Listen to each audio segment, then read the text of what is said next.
Incubator থেকে যে ডিমগুলোর মাধ্যমে বাচ্চা ফোটানো হয় সাধারণত মোরগের সাথে মুরগির মিলনের পর যে ডিম উৎপন্ন হয় সেই ডিমগুলো ভিতর থেকেই বাছাই করে কিন্তু এই ডিমের বাচ্চা ফোটানোর জন্য প্রস্তুত করা হয়। এই ডিমগুলো তো সম্ভবত ভ্রূণ থাকে, এরূপ ডিমকে বলা হয় বীজ ডিম। এ ধরনের ডিমের সঠিক গঠন ও আকারের উপর নির্ভর করে ডিমের ফুটন্ত ক্ষমতা থাকে। এজন্য ফোটানোর জন্য ডিম বাছাই করা একান্ত প্রয়োজন। যেসব বাচ্চা তৈরি করার জন্য ডিমের কিন্তু খুবই ভালো মানের ডিমগুলো বাছাই করে এগুলো এই ইনকিউবেটরের মাধ্যমে আপনারা বাচ্চা ফোটাতে পারেন। ডিম বাছাই করার সময় সবচাইতে বেশি যে জিনিসটি লক্ষ্য করতে হয় সেটি হচ্ছে ডিমের আকার। ডিম থেকে বাচ্চা উৎপাদনের জন্য মাঝামাঝি আকারের ডিম সবচাইতে ভালো। বেশি বড় বা বেশি ছোট আকৃতির ডিম হলে সেগুলো কিন্তু বাচ্চা ফোটানোর জন্য উপযুক্ত হবে না। অস্বাভাবিক আকৃতি, পাতলা খোলস ডিম এগুলো নেওয়া যাবে না কোনো মতেই। কেবল মাঝারি যেগুলো মোটা এবং শক্ত খোলস বিশিষ্ট যে ডিমগুলো আছে সেগুলো বাছাই করে সম্ভবত বাচ্চা ফোটানো ক্ষেত্রে ভালো হয়। দুই কুসুমালা যেসব ডিম আছে ভিতরে দেখতে হবে সেসব ডিম কিন্তু বাদ দিতে হবে, কারণ এসব ডিম থেকে বাচ্চা হওয়ার সম্ভাবনা একেবারেই কম থাকে। ডিমের আকৃতি ফোটানোর জন্য ডিমের আকৃতি স্বাভাবিক হওয়াই সবচাইতে উত্তম। অর্থাৎ আপনার ডিম আকৃতির ডিম হতে পারে অস্বাভাবিক ডিম হতে, যেমন আঁকাবাঁকা ডিম, বেশি লম্বা ডিম, সরু প্রান্ত ডিম, চওড়া ডিম সঠিকভাবে নির্ধারণ করতে হবে এগুলো ডিম ফোটানোর জন্য।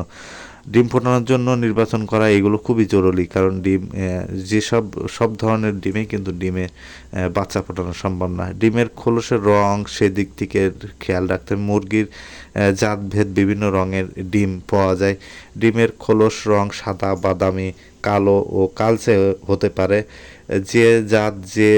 যে রঙের ডিম দেয় সেই অনুযায়ী ডিম বাছাই করতে হবে। যে জাত বা উপজাতের মুরগি সাধারণত সাদা ডিম পারে, ওই জাতীয় ডিমের মাঝখানে বাদামি রঙের ডিমও পারতে পারে সম্ভাবনা থাকে। ফোটানোর জন্য কেবল ওই ডিমগুলো থেকে সাদা খোলস বিশিষ্ট ডিমগুলো বাছাই করা উচিত। যে জাত বা উপজাতের মুরগি বাদামি খোলস ডিম পারে ওই জাতের মুরগি মাধ্যমে সাদা ডিম থাকতেও পারে।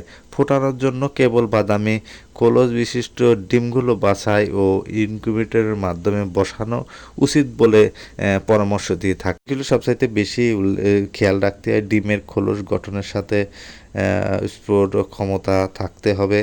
ডিম পাড়া মুরগির খাদ্য যদি ক্যালসিয়াম অথবা ভিটামিন ডি এর অভাব হয়ে থাকতে পারে ডিমের খোলস কিন্তু পাতলা ও নরম হয়।